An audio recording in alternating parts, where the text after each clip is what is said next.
तो ये हमारा दिया हुआ सवाल है कि 1/a plus 1/b is equal to 1/13. Then find the value of a plus b where a and b are greater than 0. ठीक है, तो हम यहाँ पे सीधा एलसीएम ले लेंगे, तो एलसीएम हो जाएगा ए बी और ऊपर हो जाएगा b plus a is equal to 1/13.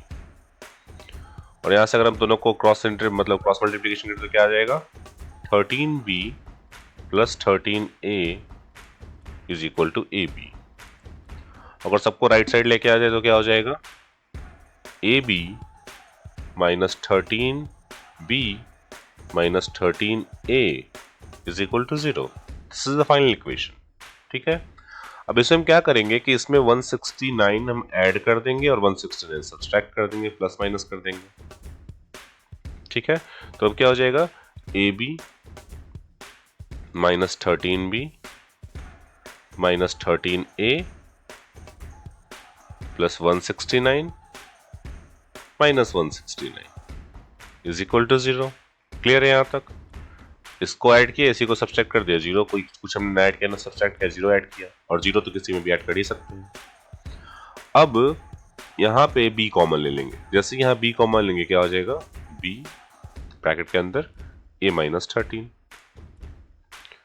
यहाँ पे माइनस 13 कॉमन ले लेंगे, क्या हो जाएगा, a माइनस 13. और इस 169 को राइट साइड भेज देंगे तो हो जाएगा 169. क्लियर है? इतने को हमने अलग कर दिया और इसको 169 को हमने राइट साइड भेज दिया. ये आपको out of the box thinking था, बस इतना ही सोचना है आपको. इसके बाद क्या करना है, कॉमन को एक साथ कर देना, b minus 13 into a minus 13 is equal to हो जाएगा 169. अब यहाँ पे 3 केसेस हो सकता है. इसको जब हम फैक्टराइज करेंगे तो क्या, 1 इंटू 169, 169 इंटू 1, 2 फैक्टर, और तीसरा फैक्टर क्या हो सकता है, तीसरा फैक्टर हो सकता है 13 इंटू 30. यही 3 होल नंबर फैक्टर्स है 169 का. तो पहले केस में अगर ये वाला केस लेते हैं तो ये हो जाएगा 1 और ये हो जाएगा 169. ठीक है, इस केस में क्या होगा, b minus 13 is equal to 1, b minus 13 is equal to 1, इसलिए b इज इक्वल टू हो गया 40.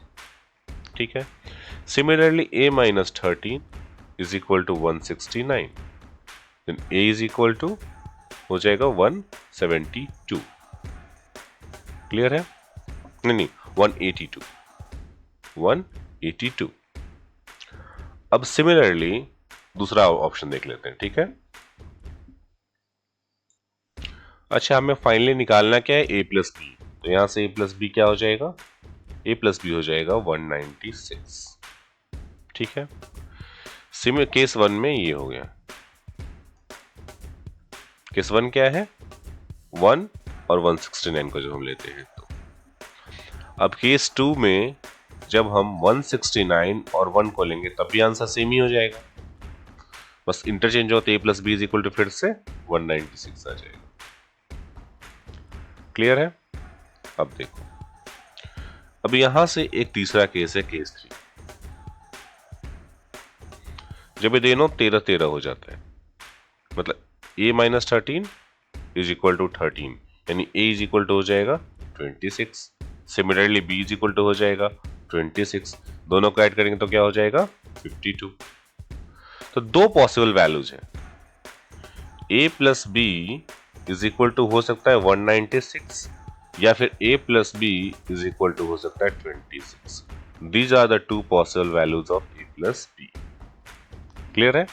तो जो इक्वेशन था कि 1/a plus 1/b is equal to 1/13, then find the value of a plus b. There are 2 possible values. The first value is 196. The second value is 26. That's the correct answer.